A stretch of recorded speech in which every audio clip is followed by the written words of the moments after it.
परिचय। अरुण, प्लग में कील मत डालो, तुम्हें बिजली का झटका लग जाएगा। क्यों सर? इस कील पर जंग लगा हुआ है और यह हमारे किसी काम की नहीं है। भले ही इस पर जंग लगा हुआ है, परंतु यह धातु है और धातु विद्युत की सुचालक होती है। यदि तुम इसे प्लग में लगाओगे तो तुम्हें झटका लगेगा। अरे, फिर तो आपने मुझे बचा लिया। बच्चों, इस अध्याय में हम धातुओं व अधातुओं, उनके भौतिक व रासायनिक गुणधर्मों, उनकी प्राप्तियां तथा उनके संक्षारण के विषय में जानेंगे।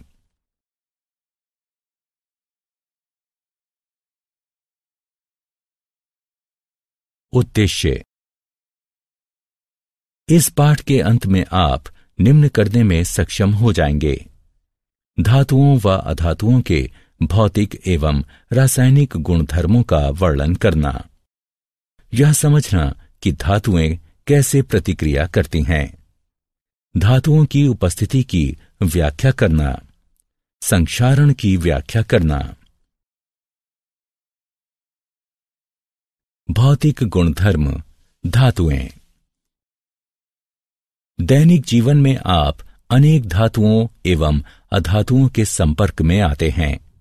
उदाहरणार्थ, वह हथौड़ा जिससे आप कील ठोकते हैं एक धातु है।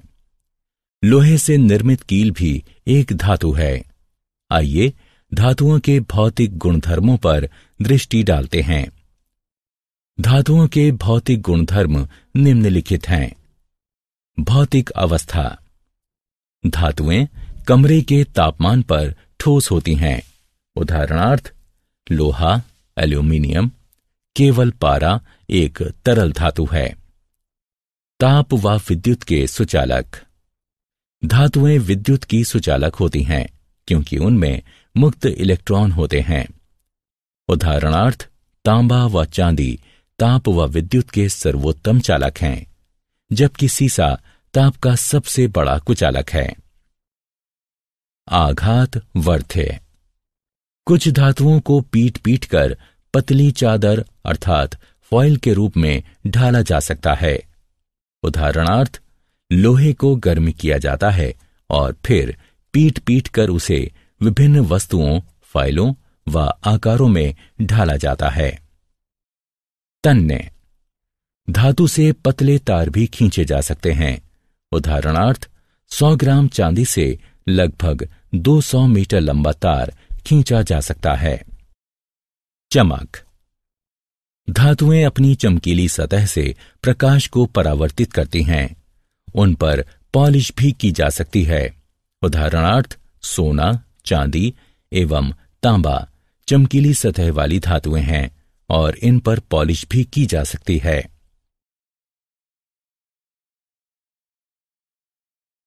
भौतिक गुणधर्म अधातुएं। आइए अब अधातुओं के भौतिक गुणधर्मों की बात करते हैं। भौतिक अवस्था। अधातुएं कमरे के तापमान पर ठोस, द्रव अथवा गैसीय अवस्था में पाई जाती हैं।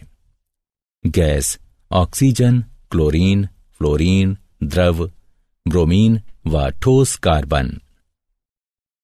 अनाघात वर्ध्य व अतन्य। अधातुएं भंगुर होती हैं तथा उनसे ना तो तार बनाए जा सकते हैं और न ही उन्हें पीटकर पतली चादर के रूप में ढाला जा सकता है। ऊष्मा एवं विद्युत की कुचालक। अधातुएं ऊष्मा एवं विद्युत की कुचालक होती हैं, किंतु ग्रेफाइट कार्बन एक अपवाद है क्योंकि वह ऊष्मा का सुचालक है और इलेक्ट्रोड बनाने के काम आता है। चमक न होना। अधातुओं में चमक नहीं होती और वे प्रकाश को परावर्तित नहीं करती।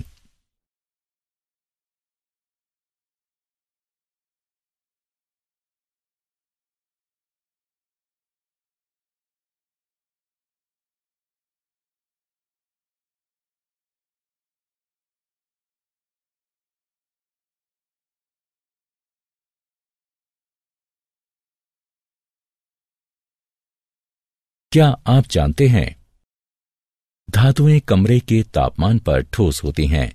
इसका केवल एक अपवाद है, पारा, जो कि द्रव है।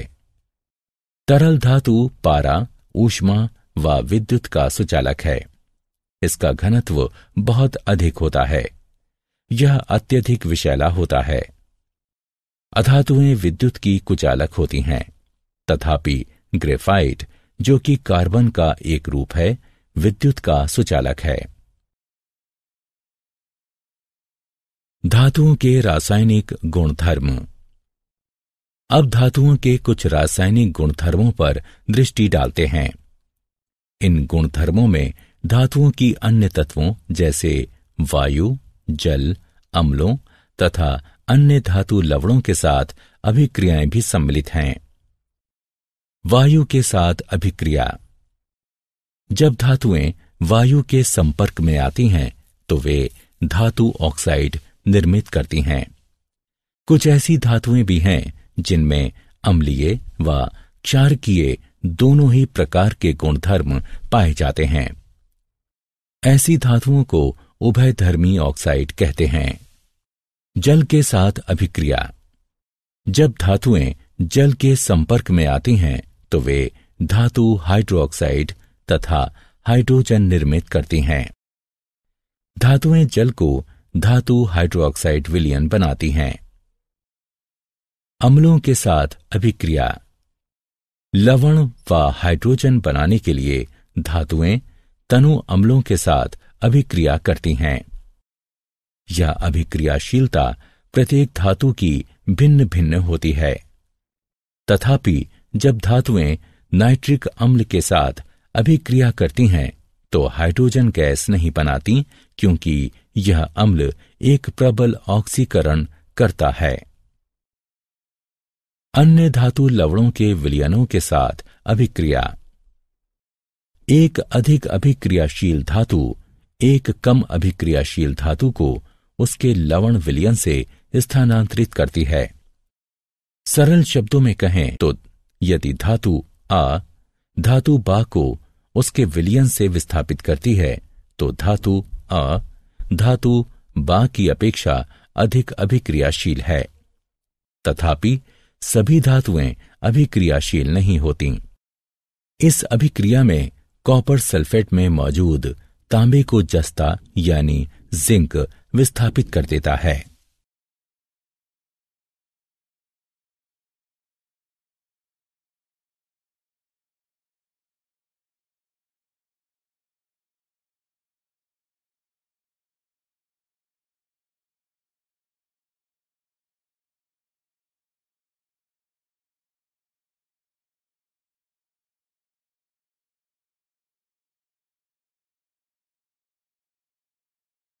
सक्रियता श्रेणी।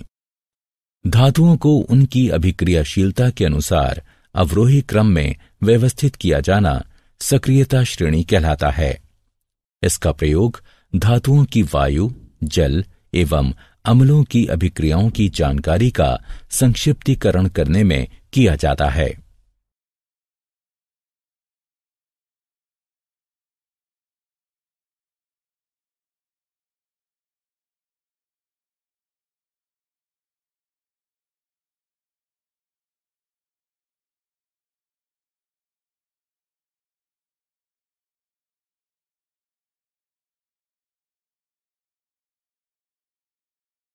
धातुएं एवं अधातुएं कैसे अभिक्रिया करती हैं? धातु के परमाणुओं के वाह्यतम कोश में 1 से 3 तक इलेक्ट्रॉन होते हैं, जबकि अधातु के परमाणुओं के वाह्यतम कोश में 4 से 8 तक इलेक्ट्रॉन होते हैं। अपवाद। इस नियम के 2 अपवाद हैं, हाइड्रोजन तथा हीलियम। इलेक्ट्रॉन का त्याग करने वाली धातुएं त्यागे गए इलेक्ट्रॉनों की संख्या के बराबर धनावेश अर्जित करती हैं तथा अधातुएं स्वीकारे गए इलेक्ट्रॉनों की संख्या के बराबर इलेक्ट्रॉन व ऋणावेश अर्जित करती हैं। जब धातु का कोई परमाणु 1, 2 या 3 इलेक्ट्रॉन अपने संयोजकता कोश से किसी अन्य अधातु परमाणु को देता है, जो कि उन इलेक्ट्रॉनों को स्वीकार किए जाने की क्षमता रखता हो तो उसे वैद्युत संयोजकता कहा जाता है। इसके परिणाम स्वरूप ये दोनों ही परमाणु एक निष्क्रिय गैस का ढांचा निर्मित करते हैं। किसी तत्व के परमाणु से अन्य तत्व के परमाणु में इलेक्ट्रॉनों का स्थानांतरण आयनिक यौगिक कहलाता है।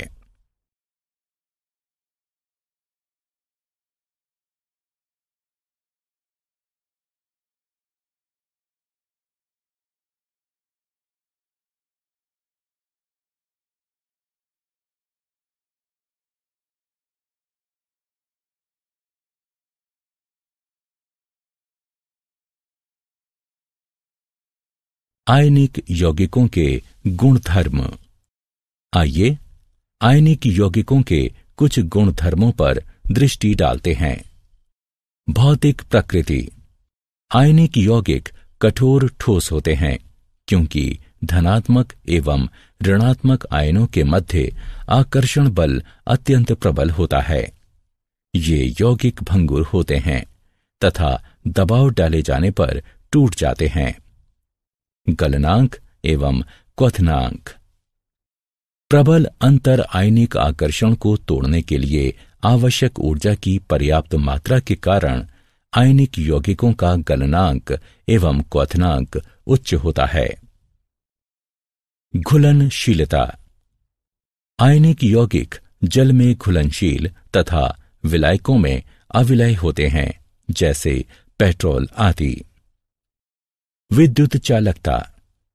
आयनिक यौगिक जब ठोस अवस्था में हों तो विद्युत संचालन नहीं करते क्योंकि कठोर संरचना के कारण आयनों की गति संभव नहीं होती। किंतु आयनिक यौगिक जब गलित अवस्था में हों तो विद्युत चालकता संभव है क्योंकि गलित अवस्था में विपरीत आवेश वाले आयनों के मध्य स्थिर वैद्युत आकर्षण बल ऊष्मा के कारण कमजोर पड़ जाता है। इससे आयन स्वतंत्र रूप से गति करने तथा विद्युत संचालन करने लगते हैं।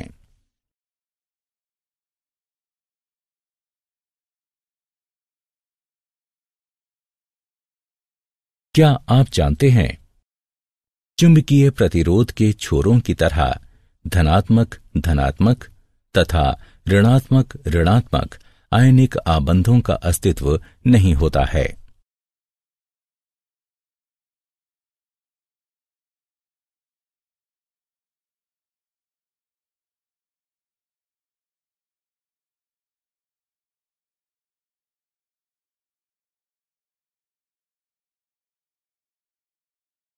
धातुओं की प्राप्ति, धातुओं एवं अयस्कों का निष्कर्षण।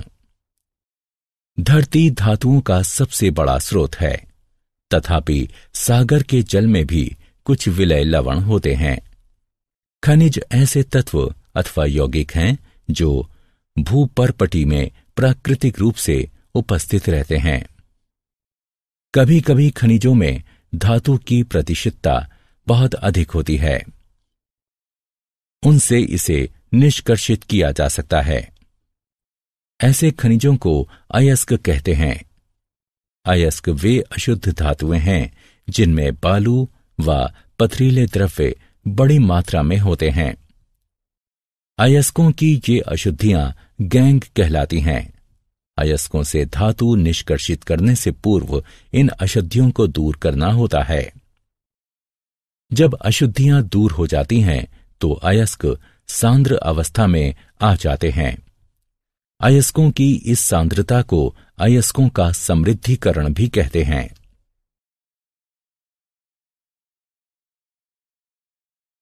धातुओं का निष्कर्षण। धातुओं को जब उनके अयस्क से पृथक कर दिया जाता है तो वे अपनी अभिक्रियाशीलता के आधार पर वर्गीकृत की जाती हैं। अभिक्रियाशीलता के अनुसार धातुओं का वर्गीकरण विभिन्न समूहों में किया जाता है, जो कि निम्नलिखित है। सक्रियता श्रृंखला में नीचे आने वाली धातुओं का निष्कर्षण। जो धातुएं सक्रियता श्रृंखला में नीचे होती हैं वे बहुत ही अनअभिक्रिय होती हैं। इन धातुओं के ऑक्साइड केवल गर्म करने से ही धातुओं में अपचयित हो जाते हैं। सक्रियता श्रृंखला के मध्य में स्थित धातुओं का निष्कर्षण। जो धातुएं सक्रियता श्रृंखला के मध्य में होती हैं वे मध्यम अभिक्रियाशीलता वाली होती हैं। ये धातुएं प्रकृति में सामान्यतः सल्फाइडों या कार्बोनेटों के रूप में पाई जाती हैं। ऑक्साइड से धातु प्राप्त करना अधिक सरल है, इसलिए पहले इन धातुओं को उनके ऑक्साइडों में परिवर्तित करने की आवश्यकता होती है। अतिरिक्त वायु की दृढ़ उपस्थिति में तापन के द्वारा सल्फाइड अयस्कों को रूपांतरित करने की प्रक्रिया को भर्जन कहा जाता है। सीमित वायु की सुदृढ़ उपस्थिति में तापन के द्वारा कार्बोनेट अयस्कों को रूपांतरित करने की प्रक्रिया को निस्तापन कहा जाता है। सक्रियता श्रृंखला में सबसे ऊपर स्थित धातुओं का निष्कर्षण।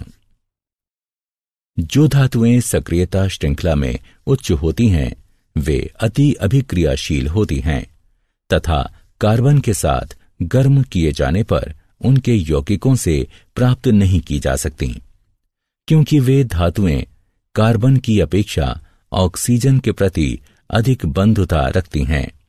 ये धातुएं विद्युत अपघटनी अपचयन के द्वारा प्राप्त की जाती हैं।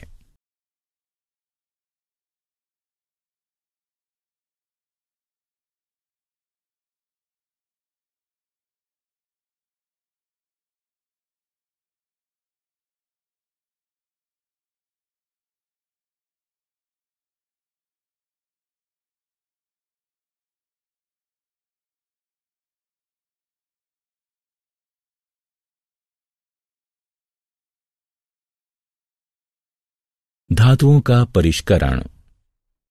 अपचयन प्रक्रिया द्वारा उत्पन्न धातुएं शुद्ध नहीं होती, उनमें अशुद्धियां बची रहती हैं, जिनको दूर किया जाना शुद्ध धातुएं प्राप्त करने के लिए अत्यंत आवश्यक होता है। अशुद्ध धातुओं को परिष्कृत करने के लिए सर्वाधिक प्रचलित विधि विद्युत अपघटनी परिष्करण है। अनेक धातुओं का परिष्करण विद्युत अपघटन द्वारा किया जाता है। अशुद्ध धातु को एनोड तथा शुद्ध धातु की पतली परत को कैथोड बनाया जाता है। धातु के लवण विलयन का उपयोग विद्युत अपघट्य के रूप में होता है। विद्युत अपघट्य से धारा प्रवाहित किए जाने पर एनोड पर स्थित अशुद्ध धातु विद्युत अपघट्य में घुल जाती है। इतनी ही मात्रा में शुद्ध धातु विद्युत अपघट्य से कैथोड पर निक्षेपित हो जाती है। विलय अशुद्धियां विलयन में चली जाती हैं, जबकि अविलय अशुद्धियां एनोड तली पर निक्षेपित हो जाती हैं। इन्हें एनोड मड कहते हैं।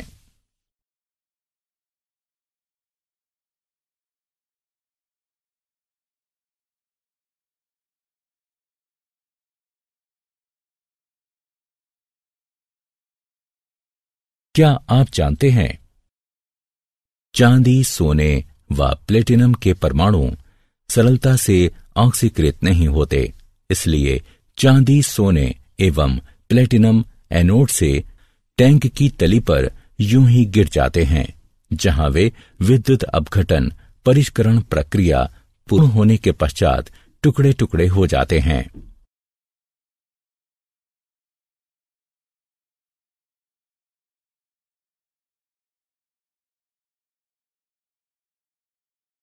संक्षारण। रासायनिक रूप से सक्रिय धातुएं वायु में उपस्थित आर्द्रता के कारण संक्षारित हो जाती हैं। धातु की सतह पर जल की उपस्थिति में वायु में मौजूद ऑक्सीजन की प्रजारण अभिक्रिया को संक्षारण कहते हैं। उदाहरणार्थ लोहा व एल्यूमीनियम संक्षारित होते हैं, जबकि अनभिक्रियाशील धातुएं जैसे सोना, प्लेटिनम एवं पारा संक्षारित नहीं होती। संक्षारण रोकने की 3 विधियां हैं। बलि विषयक सुरक्षा।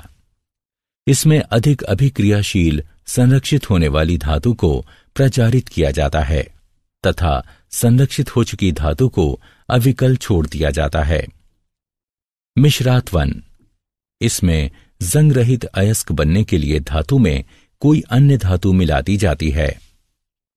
यशद लेपन, इसमें धातु पर जस्ते की पतली परत चढ़ा दी जाती है।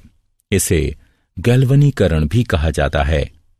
यह परत विद्युत अपघटनीय निक्षेपण द्वारा बनाई जाती है।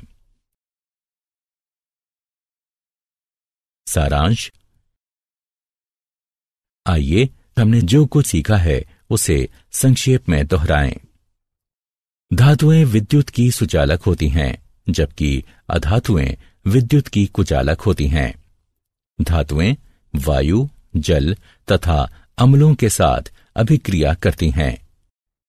धातुओं को उनकी अभिक्रियाशीलता के अनुसार अवरोही क्रम में व्यवस्थित करने को सक्रियता श्रेणी कहते हैं।